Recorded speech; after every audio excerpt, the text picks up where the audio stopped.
49 number की गाथा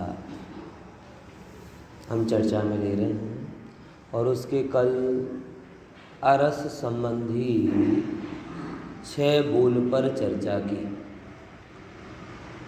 चैतन्य रस से सराबोर भगवान आत्मा जड़ रस को किन किन कारणों से नहीं छूता, ऐसे 6 कारण आचार्य ने बताए और उन 6 कारणों के कारण आत्मा अरस है ये सिद्ध किया।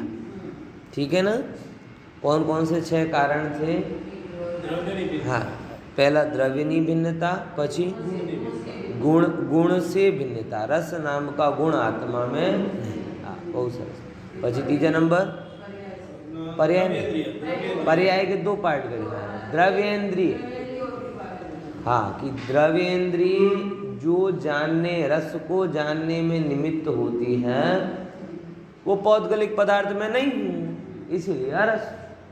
चौथे नंबर पर हाँ, क्षयोपशमिक भाव की बात करी।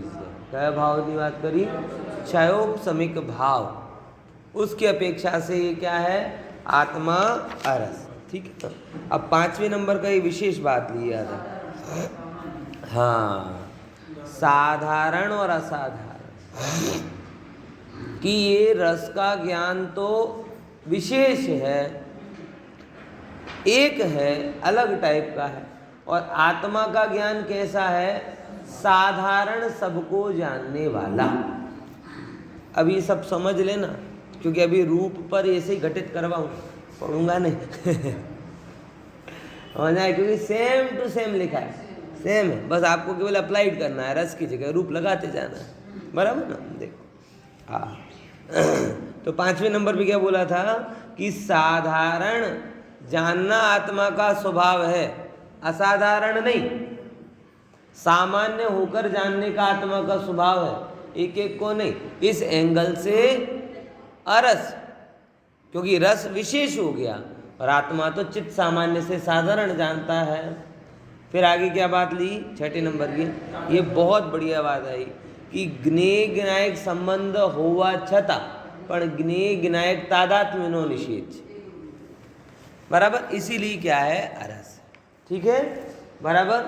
चलो अब ऐसे रूप में घटित करके बताओ। रूप ही आएगा ना? हाँ, शब्द पर नहीं, सॉरी, रूप की बात आएगी। हाँ, चलो बताओ कैसे होगा रूप गुण में? बड़ा सिंपल। जैसे रस में था ना कि रस जिसका आधार है ऐसा पुद्गल द्रव्य, वो मैं नहीं। ऐसे रूप जिसके आधार से है ऐसा पुद्गल द्रव्य मैं नहीं, इसलिए मैं क्या हूँ? आरूपी हूँ, आरूपी। देखो बहुत गहरी बात है। आप, मैंने पहले भी कहा था रूप रस के, लेकिन मेरा मन भरता नहीं, क्योंकि जब हम जीवन की भ्रांतियों को देखते हैं तो हमें बहुत दिखाई देता है कि अरूपी होने पर भी हम सबसे ज़्यादा चिंता अपने, है कि नहीं? असंयोगी होने पर भी सबसे ज़्यादा चिंता हम संयोगों की करते हैं, अशरीरी होने पर भी सबसे ज़्यादा चिंता अपन अपने शरीर की करते हैं। ख्याल में आया कि नहीं आया है? विचार, आत्मा जड़ रस को छू सकता नहीं, उसके बावजूद भी सबसे ज़्यादा चिंता रस की करते। नहीं लगता है बड़ा गड़बड़ हो रहा है? अब अच्छा, ये तो हमने सुन लिया तो हमें गड़बड़ लगने लगा, और बाकी जिन लोगों ने आत्मा और शरीर की भिन्नता की बातें ही नहीं सुनी, उन्हें तो ये कुछ गड़बड़ लगता ही नहीं। बोले खाने पीने का विचार करें, इसमें क्या गड़बड़ है? अपने शरीर का ध्यान अपन नहीं रखेंगे तो आप रखोगे क्या? आप शरीर है, आप, वो कहते हैं जैसे दवा खा लेते हैं ऐसे पार्लर चले जाते आएगी नहीं ये बात समझ?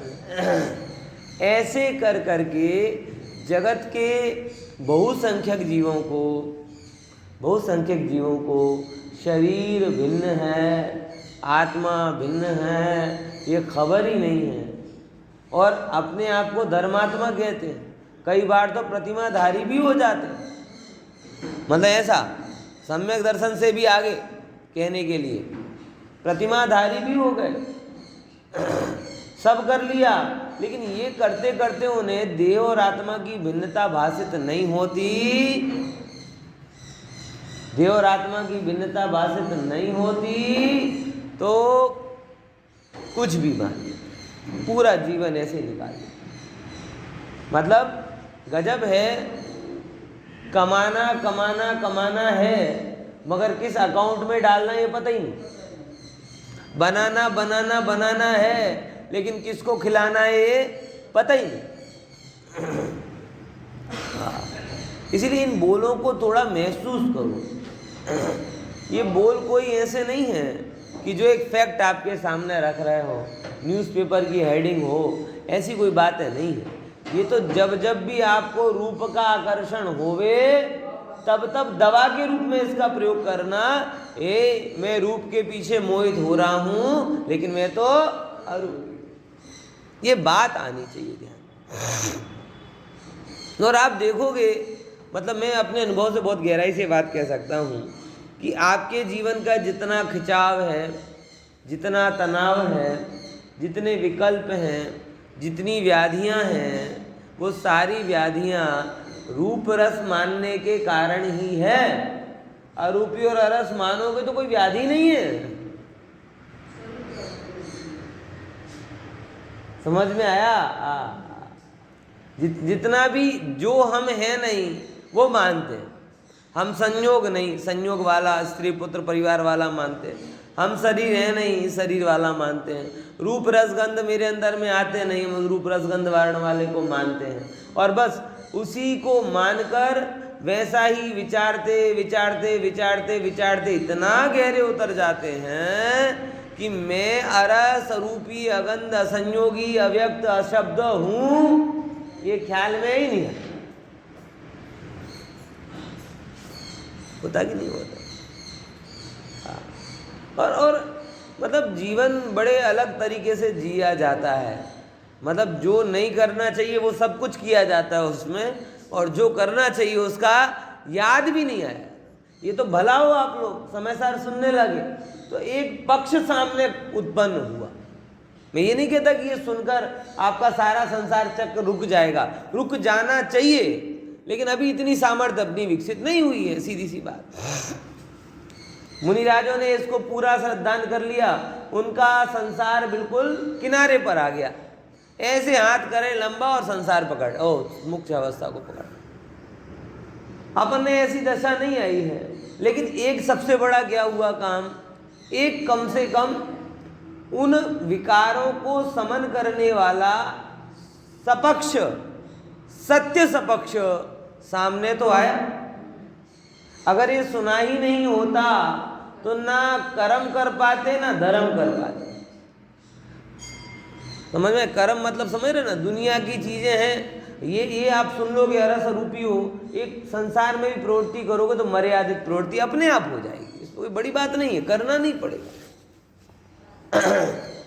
ये भौतिकवादी लोगों ने पता है एक बहुत बड़ी समस्या करी, मरण की बातों को और वैराग्य की बातों को नेगेटिविटी का टैग दे दिया।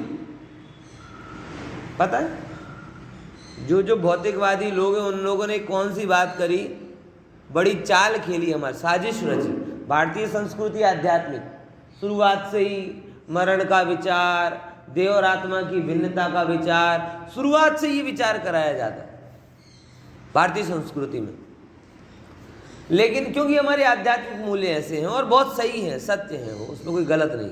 लेकिन भौतिकवादियों ने क्या एक चाल खेली हमारे साथ में कि मरण की कोई बात करे तो अशुभ बातें करता है, नेगेटिव आदमी। मरने का क्या विचार करना? अरे भाई मरण का विचार करता है तो इस भाव की पकड़ अपने आप ढीली हो जाती। विचार करने ही नहीं दिया। ये अर्थशास्त्रियों ने इस बात को गहराई से पकड़ा। क्या पकड़ा?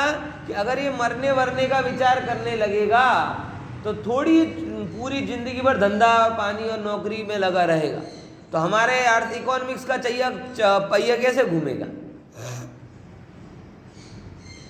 है कि नहीं? ये बात ख्याल में, उन्हें तो उनके चक्र की चिंता है। बोलो, अगर ये सब काका दादा लोग घूमने फिरने के मोह से विमुख हो जाए तो हमारी जो ट्रेवल्स और टूर्स वाली एजेंसी है कितनी शांत पड़ जाए, क्योंकि अभी तो 40% उनका शेयर हो गया। युवा तो काम धंधे के कारण घूम नहीं पाते, 60 से ज़्यादा वाले ज़्यादा कूद कूद कर जाते क्योंकि फ्री हो गए वो। नुकसान किसका होगा? अगर ये सब मंदिरों में आने लगे, प्रवचन सुनने लगे, होटल वोटल का खाना छोड़ दें, तो आपका तो कोई नुकसान नहीं होगा, ये होटल वालों का नुकसान होगा, टूर्स ट्रेवल्स एजेंसी वालों का नुकसान होगा, पार्लर वालों का नुकसान होगा। सात्विक जीवन अगर आप जीवन जीने लगोगे, बीमार नहीं पड़ोगे, तो ये दवा वालों का नुकसान होगा। ये इलेक्ट्रॉनिक आइटम वगैरह का उपयोग कम कर दोगे तो ये बड़ी बड़ी कंपनियां, उनका नुकसान होगा। कपड़े वपड़े के मोह से विमुख हो गए तो उनका नुकसान हो जाएगा। ये आप अपने काम से हटो तब उनका धंधा चलता है। अपूर्व भाई ख्याल में आ रहा है कि नहीं आ रहा है ये बात? अगर व्यक्ति संतोषी हो जाए बराबर, और 50 जोड़ी की बजाय 5 जोड़ी रखने लगे तो 45 जोड़ी का नुकसान तो रेमंड का हुआ ना तुम्हारा क्या हुआ? आई कि नहीं बात समझ? बस सीधी गणित है, इसमें कोई बहुत रॉकेट साइंस नहीं है। इसीलिए जानबूझकर जिन जिन चीजों से विमुखता आनी चाहिए, जिस विचारों से विमुखता आनी चाहिए, ये भौतिकवादियों ने जानबूझकर उनको नेगेटिव, पछात, बुद्धिहीन और ना जाने क्या क्या इन नामों से कहना चालू कर दिया। अंकित भाई समझ में आ रहा है साजिश क्यों बोल रहा हूं मैं इसको? ये सब लोगों को जब से मैं मतलब मूल बात पर कहूं तो जब से जीवन परमार्थ शास्त्र की अपेक्षा अर्थशास्त्र से घड़ा जाने लगा। किससे घड़ा जाने लगा जीवन? परमार्थ को गौण कर दिया और अर्थ को मुख्य कर दिया। तो अर्थ का उपयोग तो भोगों में होता है, परमार्थ से तो भोगों का अभाव किया जाए तो कल्याण होता है। बात समझ में आ रही कि नहीं आ रही? और इसीलिए ये जो पूरा जीवन है ये हमारा तितर बितर सा हो गया, दौड़ चालू है, सब बात है। और जिन विचार से ये मरण का विचार आवे तो थोड़ा इसका आकर्षण कम हो, देह और आत्मा की भिन्नता का विचार आवे तो इनका आकर्षण कम हो, तो लोगों ने जिम जाने को रख दिया कूल और स्वाध्याय में आने को रख दिया तो फूल। पार्लर में जाए सो कूल, स्वाध्याय में आवे सो फूल, बगीचे में आटा मारे तो ये तो बड़ा हेल्थ कॉन्शियस है, और अगर स्वाध्याय सुने तो सेल्फ कॉन्शियस नहीं है। कॉन्शियसनेस ही चाहिए ना, तो हेल्थ के विषय में होनी चाहिए कि सेल्फ के विषय में होनी चाहिए? अच्छा, और दुख की बात उनकी नहीं है। दुख की बात मुझे तब लगती है जब हमारे मुमुक्षु भी मुझे कंफ्यूज दिखते।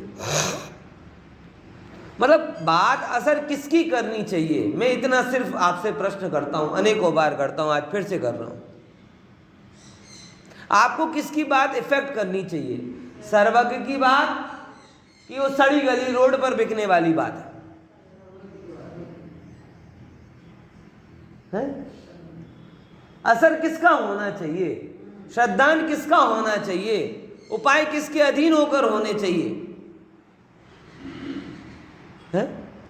दुर्भाग्य से जो सर्वज्ञ को नहीं मानते वो तो कैसे सुनेंगे सर्वज्ञ को?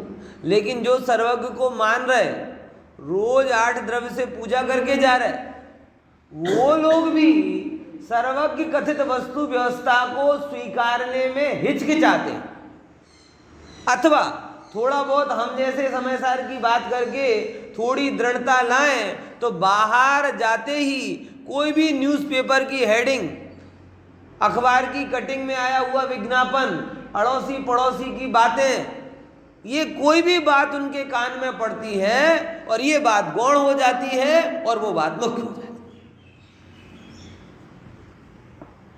होता कि नहीं होता? ईमानदारी के साथ कोई भी आप किसी पार्टी में गए, शादी में गए, कहीं पे भी गए, किसी ने जड़ वस्तु की तारीफ की और जड़ वस्तु की तारीफ करते क्या बात, विचार करके देख गुरुदेव ने क्या क्रांति की ये अद्भुत है। आपको याद है सोनगढ़ के उसमें निमिष भाई ने एक बात बोली थी अपने पिताजी के बारे में, बहुत अच्छी बात बोली थी, बहुत मजे आते। कौन सी बात थी? तने एक ज्ञानी महिमा आवे छे, એને જાણનારા જ્ઞાનની महिमा नहीं આવતી। जब ये निमिष भाई है ना अपने पिताजी के साथ में कहीं पर भी, पिताजी तो बहुत सात्विक जीवन जीते थे और बहुत सब बातें उनकी अच्छी थी। ऐसे लोगों से धर्म का गौरव है भाई साहब, कि जिन्होंने उस बात को गहराई से समझा, अनडाउटली समझा। अनडाउटली अपन सुनते समझते तो हैं, मगर जो कहे ना 100% स्वीकार, वो नहीं होता। बुक श्रद्धान की कमी है। इफ एंड बट हमारे खड़े रहते हैं। लगाओ, तुम्हारी समस्या है, इफ एंड बट लगाओगे, जितने इफ एंड बट लगाओगे उतना संसार बढ़ेगा। जितना आप इफ एंड बट खत्म कर दोगे, आज छे अन्य नथी, अन्य रूपे नथी, अपने आप विकल्प शांत हो जाएंगे। समझ में आया कि नहीं? तो क्या उन्होंने संस्मरण बताया था अपने पिताजी का, कि जब वो कहीं जाएं, वो तो युवा थे उस समय, उतने तत्व में उतने ऊंडे उतरे भी नहीं थे, तब वो पिताजी के साथ कहीं जाते और कैसी क्या पेंटिंग है, वाह क्या, वाह क्या घर है, क्या ऐसे कभी बोलते थे तो उनके पिताजी तुरंत उन्हें टोकते थे। आ तने आ ज्ञानी महिमा, जड़नी महिमा आवे, એને જાણનારા જ્ઞાનની મહિમા નથી આવતી।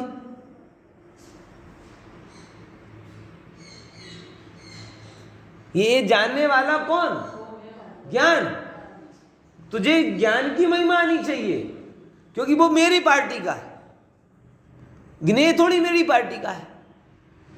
लेकिन सच बताओ, हमें कितनी बार ये ज्ञान की महिमा आई? अरे रस को जाना, तो रस को जानने वाला विनायक तो दिखा ही नहीं। पानी पूरी, रसगुल्ला, गुलाब जामुन, ये वो हर चीज बढ़िया लगी, मगर वो उनको जानने वाला ज्ञान था, जिसके कारण उसे तेरा ज्ञान हुआ। उसको ज्ञान हुआ उसका, उसकी तो महिमा ही नहीं आई। बड़ा मकान, बड़ा विदेश घुमाए, ओ विदेश भी घुमाते, अजड़ होकर जाते तो क्या पता चलता। स्विट्जरलैंड की है बर्फीले पहाड़, तुम्हें पहाड़ों की महिमा आई, लेकिन वो पहाड़ को जानने वाला कौन? अगर वो ज्ञान नहीं होता तो इस सफेदी को कौन देखता? ये ज्ञान नहीं होता तो इस कोमलता को कौन छूता?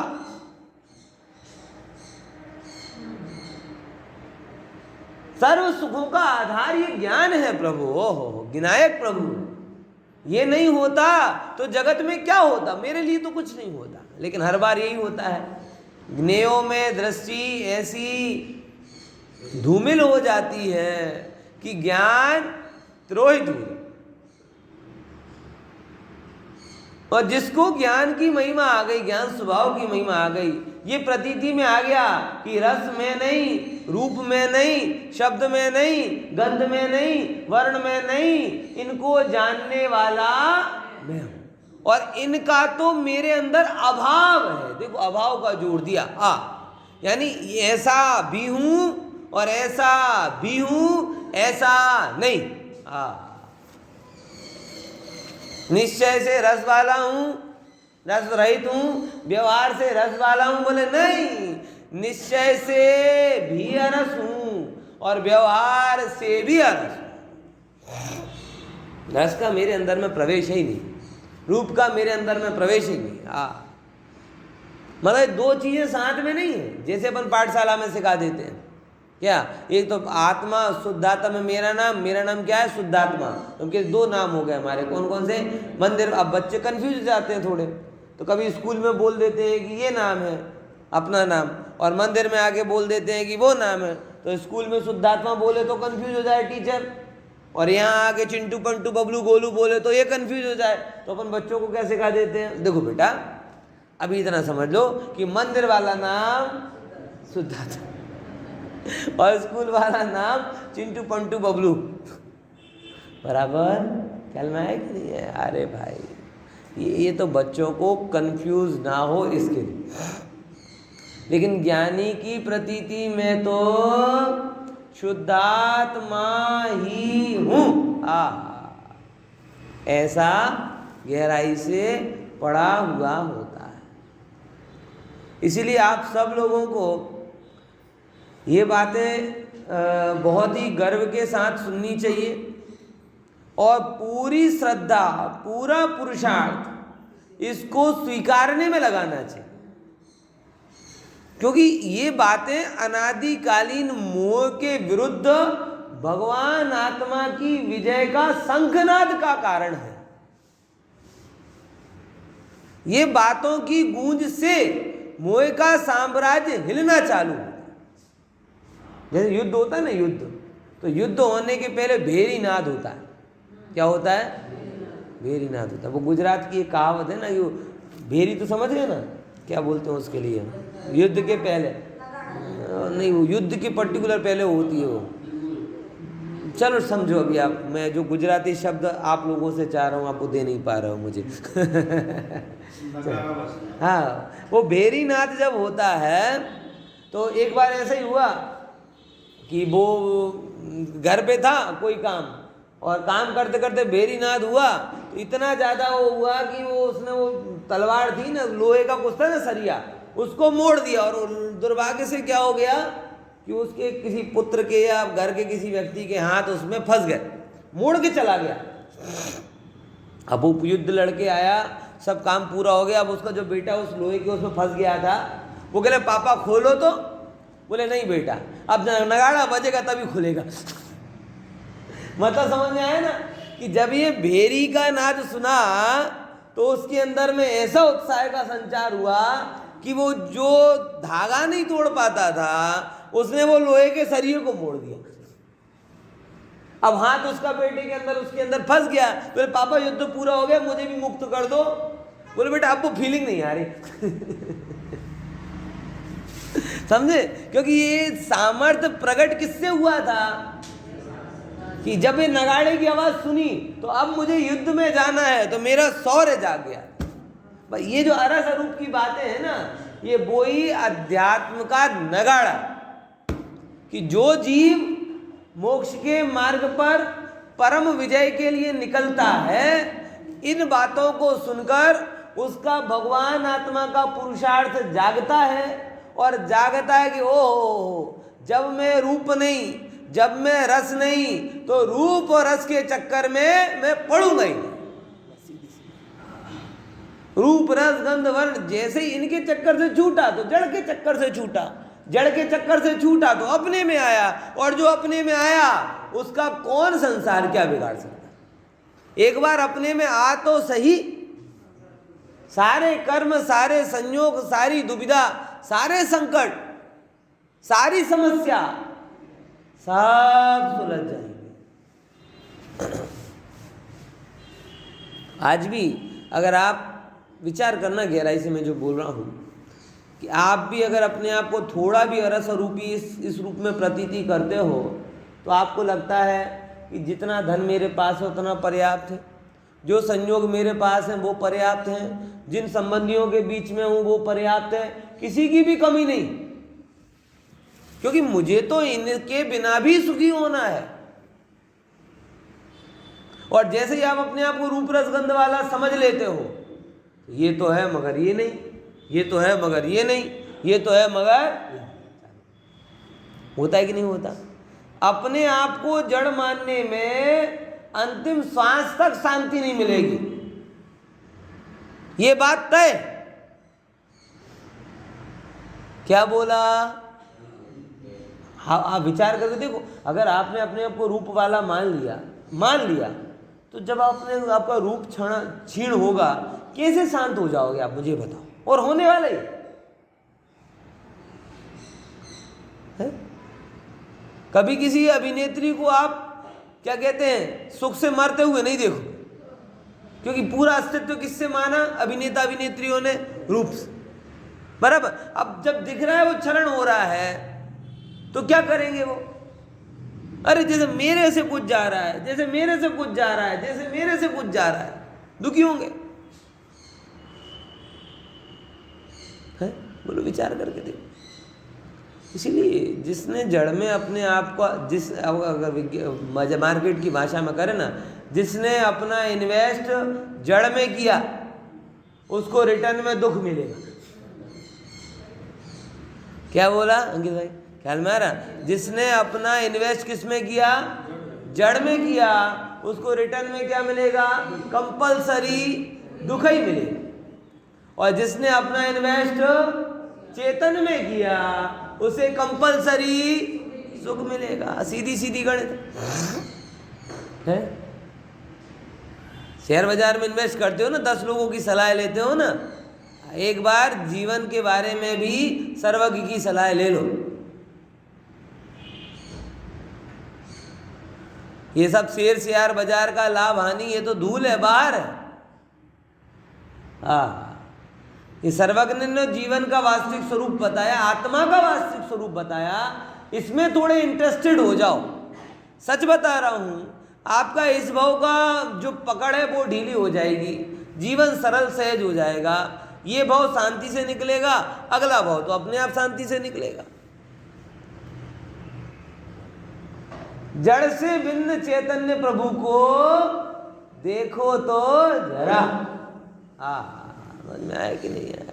इसलिए ठीक है। तो अरस का अपन ने समझा। अब 6 बोल भूल तो नहीं गए ना? तो फिर लगाओ रूप में।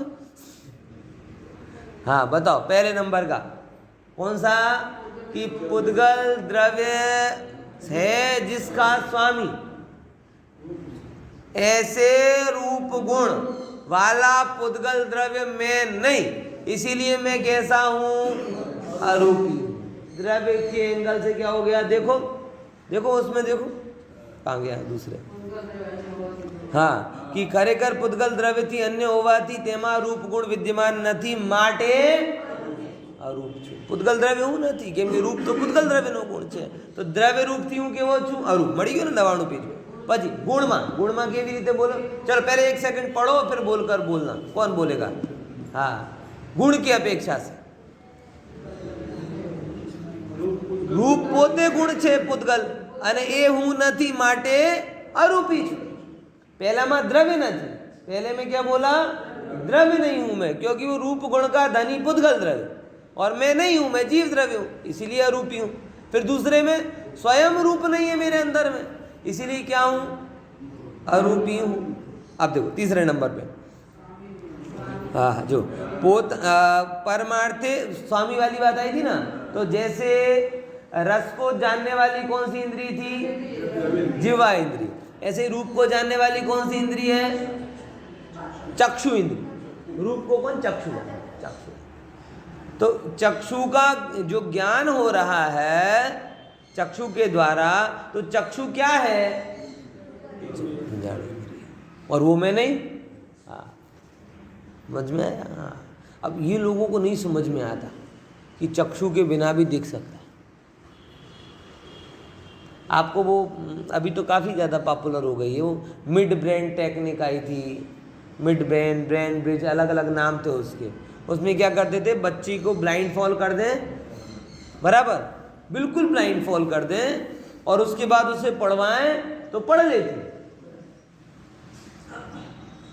और इसमें उसको कोई प्रेशर नहीं होता। अब मैं जब करीबन 5-1 साल पहले की बात है, अब तो बहुत पॉपुलर भी हो गई है वो चीज़। 5-1 साल पहले अब टीवी में बता रहे तो डॉक्टर बैठे थे।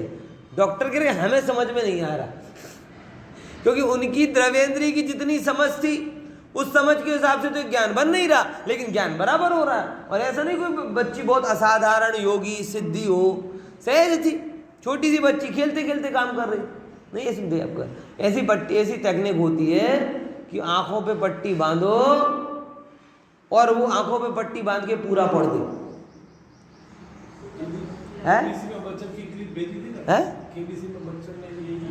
बहुत पॉपुलर हुई है ना, और मतलब कोई बहुत बड़ी बात नहीं है। ये तो जैन धर्म के ज्ञान ज्ञेय की स्वतंत्रता के सिद्धांत को सिद्ध करने वाले अपने यहाँ पे इनकी क्या कहते हैं, दर्शनाबेन की भतीजी वो, और इनकी जिनेश भाई की छोकरी, उनने भी ये सब किया। मतलब कोई बहुत ऐसा नहीं कि रॉकेट साइंस है, कोई बहुत अलग, बहुत सामान्य बात। कैसे हुआ साहब? पदार्थ सामने नहीं हो तो भी ज्ञान हो रहा है, क्योंकि हम पहले ही कहते हैं पदार्थी ज्ञान था तो हाँ, जैसे पंडित जी जब किसी चीज का विचार करके देखते हैं वो सामने दिखते ही ना। अब वो मन से हो रहा है, वो मन से हो रहा है, वो मन। लेकिन ये मन भी बहुत गलत है, मन भी बहुत गलत है। तो ये जो द्रव्येंद्री मन के या मन, ये जो पौद्गलिक हैं, इनके द्वारा जो ज्ञान हो रहा हो वो मैं नहीं, इसीलिए अरूप हूँ। बराबर। फिर देखो फिर क्या कहते हैं, हाँ, कि ये जो ज्ञान हुआ ये कौन सा ज्ञान है? क्षयोपशमिक ज्ञान है। कौन सा ज्ञान? क्षयोपशमिक ज्ञान। क्षयोपशमिक ज्ञान मतलब कैसा है? कर्मणि संयोगनी अपेक्षा। और मेरा स्वभाव कैसा है? पारिणामिक भाव रूप। जैसे अपन ना क्षयोपशमिक भाव, 4 भाव होते हैं पुद्गल के, और एक भाव होता है जीव। 4 भाव है पर भाव और एक भाव है स्वभाव। तो मैं तो सहज ज्ञान स्वरूप हूँ। मैं कैसा हूँ? सहज ज्ञान स्वरूप हूँ, क्षयोपशमिक ज्ञान स्वरूप नहीं। तो क्षयोपशमिक ज्ञान का विषय बना रूप और सहज ज्ञान का विषय बना ज्ञान। तो मैं रूप ज्ञान वाला हूँ कि सहज ज्ञान वाला हूँ? सहज ज्ञान वाला हूँ। और सहज ज्ञान वाला हूँ तो क्षयोपशमिक ज्ञान की जो पर्याय है रूप को जानना, वो मैं नहीं, इसीलिए मैं कैसा हूँ? अरूप। है ना। 5वें नंबर का क्या आता है? हाँ, साधारण असाधारण। कि आत्मा का स्वभाव कैसा है? सबको जानना कि एक एक को जानना? सबको एक सामान्य से जानना। तो एक सामान्य स्वभाव, साधारण स्वभाव होने वाला के कारण मैं अरूप हूँ, और रूप तो विशेष जानना। सेम यहाँ पर आएगी बात अन्य की, रूप को ज्ञेयनायक संबंध है रूप का। देखो कल मैं मोक्ष में प्रकाशक परमागम ओनर्स की क्लास में चर्चा में आ रहा था, वो दूसरे अध्याय में क्या कहते हैं, शुद्ध ज्ञान की, मति ज्ञान की प्रवृत्ति के रूप में नहीं आया था कि अन्यथा जानता है, अधिक जानता है, कम जानता है, जैसे का तैसा जानता है। और चारों में निमित्त की बात बोली, आएगी नहीं आई समझ? क्या देखो जैसे समझो, जैसे लाल कांच लगाओ तो लाल जान लिया, ये क्या हुआ? अन्यथा ज्ञान। बराबर। दूरबीन से देखा तो ज्यादा क्लियर जान लिया, ये हुआ अधिक ज्ञान। नॉर्मल लाइट और चश्मे से देखा तो जैसा था वैसा जानने में आया, ये यथार्थ ज्ञान। और पत्थर आगे आ गया तो दिख नहीं रहा, सो अज्ञान। अब ये चारों जगह टोडरमल जी साहब ने 4 निमित्त दिए, मतलब उदाहरण दिए। अपने ज्ञान की प्रवृत्ति कैसी कैसी होती है, कभी अज्ञान रूप, कभी अन्यथा ज्ञान रूप, कभी अधिक ज्ञान रूप, और कभी यथार्थ ज्ञान रूप। अब ये सब ज्ञान की प्रवृत्ति है, और उसमें निमित्त रूप से इंद्रियों पर होते हैं, लेकिन होने पर भी तादात्म्य नहीं, इसीलिए आत्मा रूप। अगर आप मोक्षमय प्रकाशक का अकेला वो वाला चैप्टर पढ़ेंगे ना, तो आपको लगेगा कि निमित्त की कितना जोर है, कितना जोर है। टोडरमल जी साहब को निमित्त का बड़ा जोर है। देखो हर चीज जैसा निमित्त आ रहा है वैसा ज्ञान हो रहा है, ऐसा लगेगा। दूसरे अध्याय का प्रकरण है, उन्होंने हर चीज को इंद्रियों के संयोग से, और उसके लिए एक्सटर्नल निमित्त, एक तो इंद्रिय निमित्त, कर्म निमित्त, और फिर एक्सटर्नल निमित्त, तीनों बताए। अरे सुनिए, ख्याल में आ रहा है कल की चर्चा में पढ़ना, मोक्षमय प्रकाशन दूसरा अध्याय जो चल रहा है, ज्ञान चेतना की सामान्य मति ज्ञान की पराधीन प्रवृत्ति वाला प्रकरण चल रहा था। बराबर। तो उसमें ही बताया कि जैसा पत्थर आए तो नहीं जानना होता, लाल कांच आए तो अन्यथा जानना होता है। बराबर। और दूरबीन आए तो ज्यादा जानना होता है, और लाइट, नॉर्मल लाइट या नॉर्मल मिरर आए या पानी का आए तो जैसा हो वैसा जानना होता है। तो पूरा ज्ञान तो निमित्तों के अधीन हो गया। बोले नहीं, ये गलत। ज्ञेय ज्ञायक संबंध में निमित्त नैमित्तिक रूप से पर इंद्रिय और कर्म होते हैं, क्या बोला? बोलो जरा ये लाइन को। ज्ञेय ज्ञायक संबंध में निमित्त नैमित्तिक रूप से कौन कौन होता है? पर, बराबर, जैसे ये सब एक्सटर्नल साधन, इंद्रियां और कर्म निमित्त होते हैं, लेकिन ना तो पर का, ना इंद्रियों का और ना ही कर्म का आत्मा के साथ तादात्म्य संबंध। और तादात्म्य संबंध नहीं है, इससे आत्मा अरूपी है। अब देखो मोक्ष मार्ग प्रकाशक की पूर्णता यहां पर ये बात है। ये संधि करना, ये संधि करना। श्रीमद जी जब अंतिम उन्होंने पद लिखा था, मैं राजकोट गया था और राजकोट में उन्होंने वो अंतिम पद जो उन्होंने वहीं पे लिखा था, वो क्या कहते हैं, जहाँ पे उनकी समाधि हुई थी, वो पद उन्होंने वहीं पे टंकोत्कीर्ण करा के लिखा है।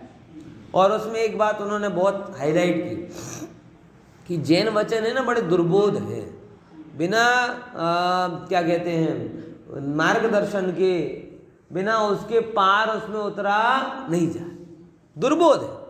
अब ये दो बातें कोई अकेला मोक्ष मार्ग प्रकाशक पढ़े और कोई अकेला समय सार पढ़े तो संधि नहीं कर पाएगा। मोक्ष मार्ग प्रकाशक का अगर वो वाला चैप्टर पढ़ लेगा तो उसे निमित्तों का जोर आ जाए, और समय सार का अकेला ये वाला चैप्टर पढ़ेगा तो ज्ञेय ज्ञायक संबंध भी हटा दे, है ही नहीं कुछ।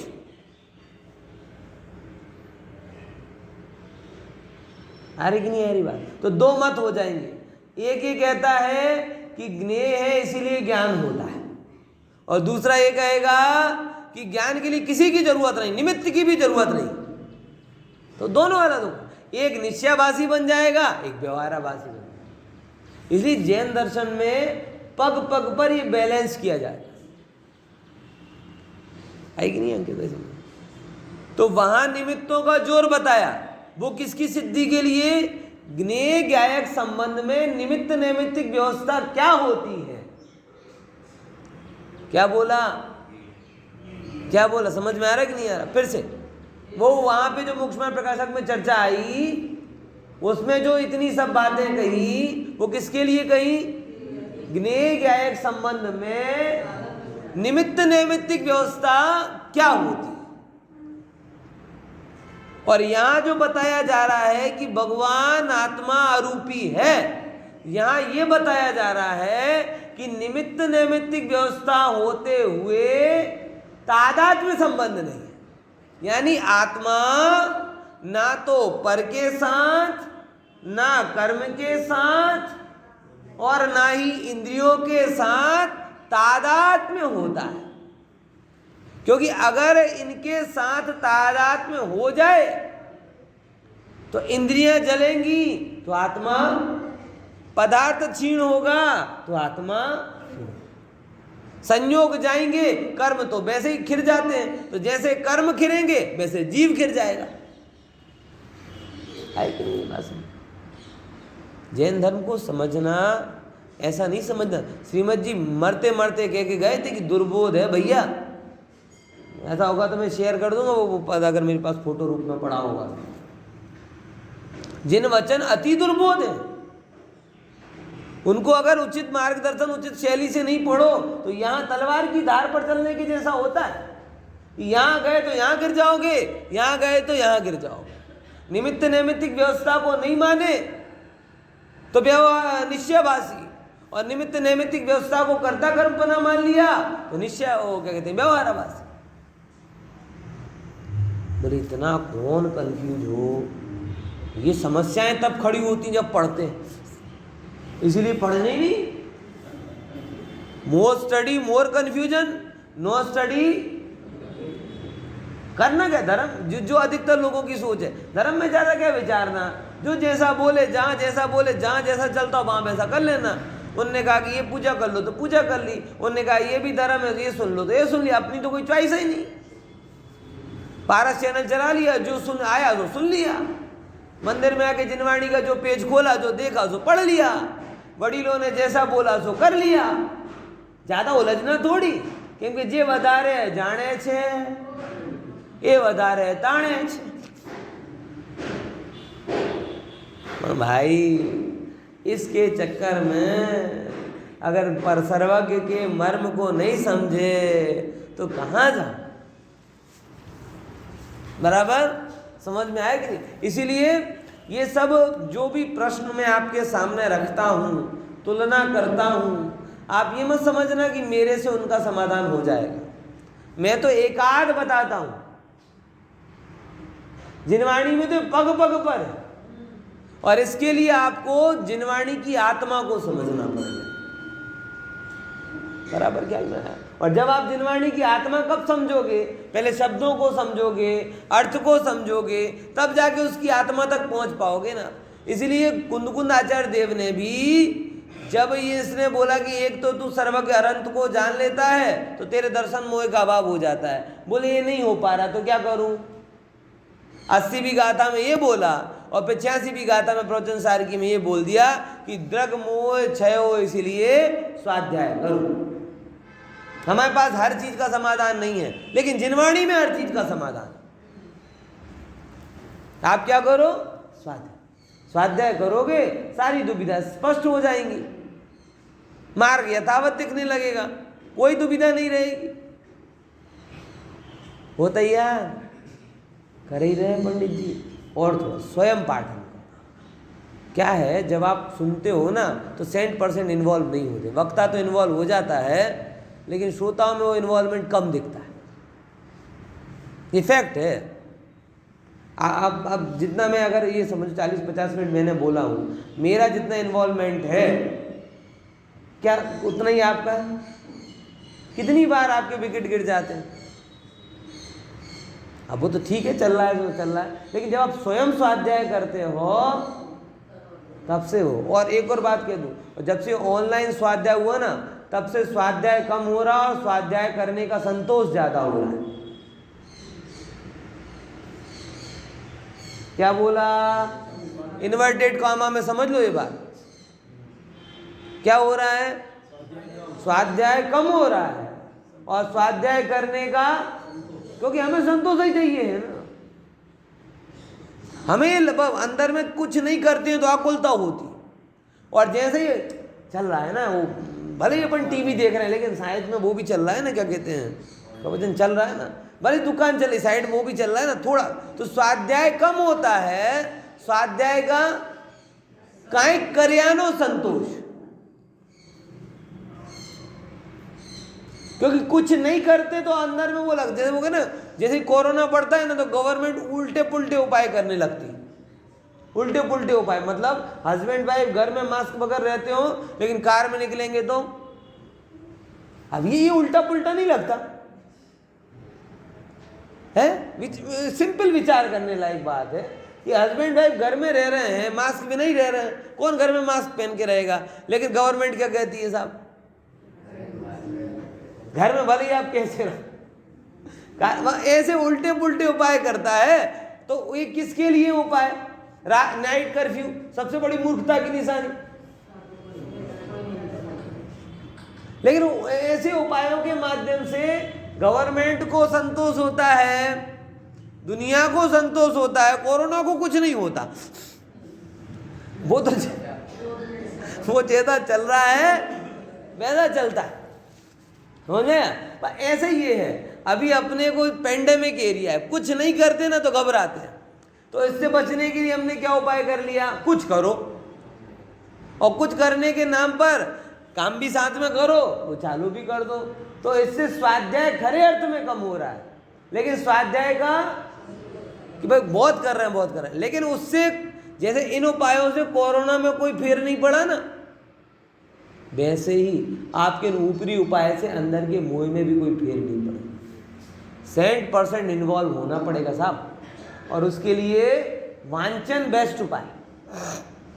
चिंतन, वांचन, मनन, ये जो आपके इन्वॉल्वमेंट के लेवल जहां जहां बढ़ेंगे तब जाके आत्मा की अनुभूति की पात्रता आएगी। बराबर समझ में आएगी? समझे कि नहीं समझे? विचार है भैया, थोड़ा विचार लेना, बहुत गहरी बात कह रहा हूँ, समझ के बोल रहा हूँ, गंभीरता पूर्वक समझना। संतोष क्या होगा? दुकान लॉस में जा रही हो और आप संतोष करोगे नहीं, हम मान रहे ना કંઈક તો ચાલે છે ને, કંઈક તો ચાલે છે ને, मूर्खता છે, આવું नहीं ચાલે। लाभ बढ़ाओ और लाभ के लिए क्या है, समय की निवेश करो और कुछ नहीं। ठीक है, देखो फिर तीसरे नंबर का क्या है, चार इन सब में अपन देख लेते हैं कहाँ गया। गंध की बात आई ना, तो गंध पुद्गल द्रव्य में नहीं, गंध गुण में नहीं, इसलिए अगंध हूँ। द्रव्येंद्री को जानने जो नाक वो जो जानती है वो मैं नहीं, इसलिए अगंध हूँ। क्षयोपशमिक ज्ञान रूप जो भावेंद्री से ज्ञान हो रहा है वो भी मैं नहीं, इसीलिए मैं क्या हूँ। अब देखते जाओ, उसमें देखते जाओ, मैं बोल रहा हूँ देखते जाओ, वो सुनोगे तो गाड़ी निकल जाएगी, पढ़ोगे तो थोड़ी अटकेगी, बराबर। तो क्षयोपशमिक ज्ञान रूप भी मैं नहीं। फिर पांचवें नंबर में क्या, साधारण असाधारण, कि सबको जानने वाला मेरा स्वभाव है, ये तो वो मैं हूँ, और एक एक को जानने वाला मेरा स्वभाव नहीं, इसलिए अगंध हूँ। और सेम संबंध है किए गए, लेकिन तादाद में नहीं, इसीलिए क्या हूँ, अगंध, बराबर। अब एक कोई आप बताओ, कौन घटित करेगा 6 की 6 चीजें? स्पर्श का करो, चलो कौन करेगा? हाँ बोलो, चलो बोलो, विमला बहन बोलो, देखे बिना। हाँ, इंस्टॉलमेंट में नहीं बोलना, अब अखंड बोलना।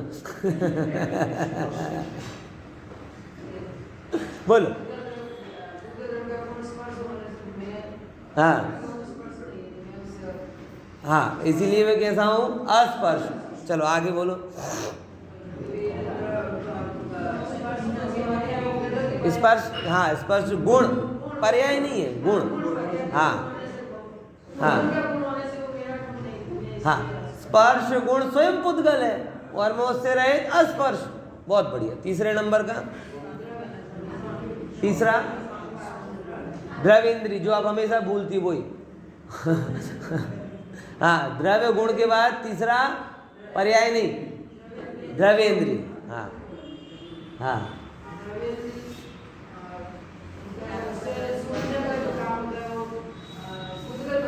हाँ, स्पर्श किससे हो रहा है, स्पर्शन इंद्रिय, और वो कैसी है, पुद्गल।